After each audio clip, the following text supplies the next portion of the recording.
Hello everyone, this is the next part of the derivation from the chapter Moving Charges and Magnetism. Before starting the derivation, I would like to discuss these things to you so that you can understand the derivation. At first, we will discuss what is the direction we get from the cross product of two vectors. Suppose two vectors are present here, one is A vector and another is B vector. If it is asked you have to do A cross B, then what is the direction of A cross B vector? After doing A cross B, we will get another vector, suppose C vector. What will be the direction of the C vector? Okay, we are doing A cross B. When we are doing A cross B, we will go from A to B. That means we are going from 3 o'clock towards 12 o'clock, right? That means we are going in anti-clockwise direction. When we rotate something in anti-clockwise direction, suppose we are rotating a cap of a bottle in anti-clockwise rotation. What happened? The cap of the bottle come out. So here we are rotating from A to B. That means we are rotating in anti-clockwise direction. Then the C vector will come outside, right? We are going A cross B in anti-clockwise direction. So the C vector will come outward the plane. So we can denote the C vector like this. Okay, outward the plane. If we do the same thing, B cross A, this is our B vector, this is our A vector. We are doing B cross A. That means we are coming from 12 to 3. So it is clockwise direction. Hence the vector we get will got, suppose we are getting D vector by doing B cross A. The D vector will be directed inside the plane because it is rotating clockwise. So the cap of the bottle will go downward. So in clockwise rotation it will go inside. Okay. This will be the D vector. Right? From here we can say that the magnitude of the C vector and magnitude of the D vector will be equal, but the direction of the C vector and the direction of the D vector and C vector will be opposite. So from here we can write A cross B is equals to minus of B cross A. Okay? I hope it is clear how we got direction from the cross product. Now we will come to this point. Magnetic force of a moving charge. We have already discussed in the previous video that what is known as the magnetic force on a moving charge. When a charge is moving in a magnetic field, the charge experiences a force. That is known as the magnetic force, and the value of the magnetic force is this. Force is a vector quantity, so doing the cross product we will get the vector quantity force. This is the velocity of the charge particle, this is the magnetic field, and this is the charge of the charge particle. Okay. Suppose this is the direction of the magnetic field. By giving cross, we mean that the magnetic field is going inside the plane. Okay. And the velocity of the charge particle is along this side. So I can show you that suppose this is the magnetic field, it is going inside, and this is the direction of the velocity of the charge particle. We have to do V cross B. This is our V, this is our B. So we are doing V cross B. That means 3 to 12. So we are going in anti-clockwise direction, right? When we are going anti-clockwise direction, the force will act in upward, because when we are rotating the cap of the bottle in anti-clockwise direction, the cap will come towards us. So the force will be directed in this side. So from here we can say the direction of the force is this. Okay, the force Fm is this. This is the direction. We are getting this by the rule of cross product. When we are rotating in anti-clockwise direction, the cap will come out. When we are rotating in clockwise direction, it will go down. Okay. Now come here. This is for a positive charge Q. But for a negative charge, we can see the direction of the velocity was as it was before, and this was the direction of the magnetic field. So V cross B means we will get the force in upward direction. But as a minus sign is there, so we will get the direction of the force in opposite direction. Okay. And I will show you another scenario so that you can understand this. Suppose this is the direction of the magnetic field. Okay, I am denoting the direction of the magnetic field. That means the magnetic field is going towards you. And this is the direction of the velocity.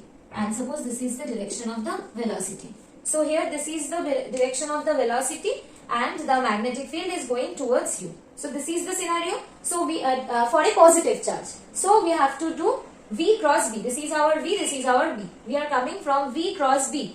This is 3 o'clock and this is 6 o'clock. So we are coming from 3 to 6. That means we are going in clockwise direction. So in clockwise direction, when we are rotating, the cap will go downward. So here we will get the force in this direction. Okay. Similarly, if the direction of the magnetic field is this and the direction of the velocity is this, This was for a positive charge and this is also for a positive charge. then what will happen? This is the direction of the magnetic field and this is the direction of the velocity. Okay, so we will do V cross V. This is V. So we are going from this to this, from 9 o'clock to 6 o'clock. That means we are going in anti-clockwise direction. So the cap of the bottle will come out, right? So the direction of the force will be like this. I hope this concept is clear to you. This concept will be used in our next derivation. This is our first derivation in this topic. Okay. Motion of a charge in uniform magnetic field for velocity perpendicular to the magnetic field. Suppose this is the magnetic field. We are denoting the magnetic field like this. That means the magnetic field, the direction of the magnetic field is inward. Okay. And a positively charged Q is moving in this magnetic field with velocity V in this direction. Now that charge will experience force due to the presence of the magnetic field, and we have already derived for this case the direction of the force will be like this. So the path of the charge will go here, and now the direction of the velocity is this. Okay, and the direction of the magnetic field was same. Similarly, you can get the direction of the force, magnetic forces now become like this at this point. After doing the cross product, we will get this. And now the path of the particle will turn in this way, and here the velocity is along this direction and magnetic field is along this direction. So now the direction of the force will become in this direction. So the path of the charged particle will turn. Here the direction of the velocity will be like this. So the force will become like this and the path will turn. So here we can see when the magnetic field is perpendicular to the velocity, when the case is like that B is perpendicular with V, the charged particle is going to a circular path. Okay, the charged particle was going like this, but in presence of a perpendicular magnetic field, it is covering a circular trajectory. Okay, so from here we know when the particle is moving in a circular path, centripetal force is there. The formula of the centripetal force is mv square by r. We know this.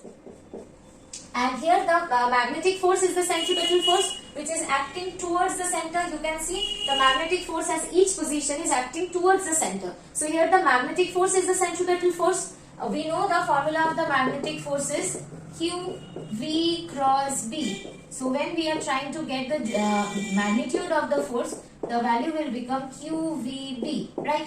This will be the value, and this is equals to the centripetal force because this is acting as a centripetal force in this circular motion. So we can write it as mv square by r divided by QVB. V will cancel out, and from here we will get that mv by QB is equals to small r. This small r is the radius of the circular path. And we know that V is equals to R omega. Omega is the angular velocity. So from here we know V is equals to R omega. So from here we will get V is equals to, in place of R we can write mv by QB is to omega. So here we will get omega is equals to QB by m. We all know that the relation between time period and omega is this. Time period is equals to 2 pi by omega. So the time taken to complete the entire circle is 2 pi divided by QB by m. This will be the time period. So from here we get the expression of radius, omega and time period. When the velocity of the charged particle is perpendicular to the magnetic field, we got this scenario. So when the velocity of the charged particle is perpendicular to the magnetic field, we see that the charged particle is covering a circular path. Now we will move to the next derivation. This is our next derivation. Motion of a charge in uniform magnetic field for arbitrary angle theta between velocity and magnetic field. In the previous derivation, the value of the angle theta was 90 degree as the velocity and the magnetic field was perpendicular to each other. But now the angle between the velocity and the magnetic field is theta. Okay. So suppose this is the x direction and this is y and z direction. Magnetic field is acting along this direction. Okay. And this is the charged particle Q, and the direction of the velocity is like this, making an angle theta with the magnetic field. So now the velocity can be resolved in two components. One component is this and another component is this. we know the component which is attached to the angle theta is the cos component. That is V cos theta. And the other component is V sin theta. Okay. Here we can see this V cos component is making angle 0 degree with the magnetic field. But this V sin theta component is making angle 90 degree with the magnetic field. We know the velocity which is making the angle 90 degree with the magnetic field is actually responsible for the circular motion of the charged particle. So here, due to the presence of this V sin theta component, the charged particle will cover a circular path. But here not only this component is present, this component is also present. So due to the presence of this V cos theta component, the charged particle will move forward. But due to the presence of this V sin theta component, the charged particle is also rotating a circular path. So what will be the result? The charged particle will move forward like this way. They are actually rotating in a circular path and also they are going forward. So this helical path we get.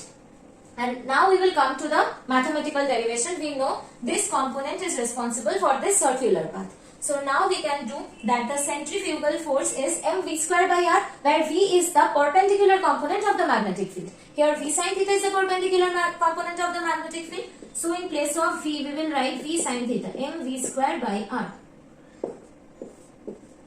And that is equals to the magnetic force. The value of the magnetic force is qvb sin theta, where v is the perpendicular component. So here we will write qv sin theta b into the sin theta.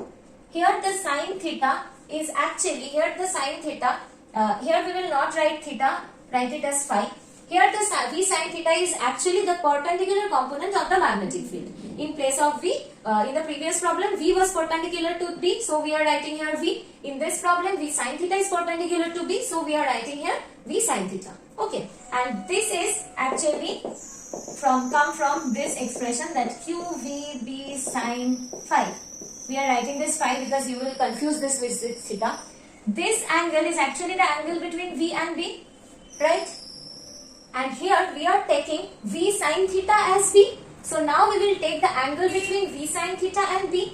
So here this angle is the angle between v sin theta and b. This is the angle. Okay. In the previous problem, we are considering this is the direction of the b and this is the direction of the v, and this was the angle 90 degree. Okay. Here we are taking v sin theta as b. So the angle will become between v sin theta and b. So this will be sin 90 degree. So this value will become 1. So from here we will get m sin theta square divided by r qvb sin theta. So from here 1 sin theta will cancel out, and from here we will get r is equals to mv sin theta divided by qb. Okay, you can see the previous formula. In previous formula we get that mv by qb. So nothing is different, only v is replaced by v sin theta, because in the previous problem v was the perpendicular to b and now v sin theta is perpendicular to b, so we are just replacing this v by v sin theta. In the previous problem we got the value of omega as qb by m. So here we cannot see any v term, so here only the v term is replaced by v sin theta, other terms are same. So here the omega will remain same because we will replace this as v sin theta and we will replace this r by this value. Then we will get the same omega here, that qb by m.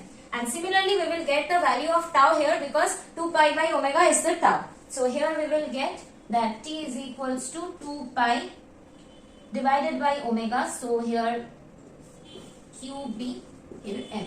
This will be the value of the. So the time period will remain same, omega will remain same, only the radius will change. We only replace the v by v sin theta. This is the trick to remember. Okay.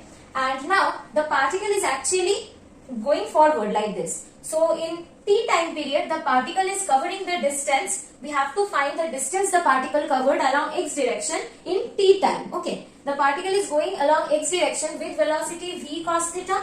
So the distance covered is v cos theta, that will be the velocity along x-axis of the particle, into the time period t. Okay, this is the distance covered by the particle in time period t along x-axis. This is known as the pitch. Okay. So finally from this we got that r is equals to mv perpendicular component divided by QB, and this pitch is equals to parallel component of the velocity with the magnetic field into capital T. I hope this is clear to you. Thank you everyone. Please subscribe the channel. We will come back with another video.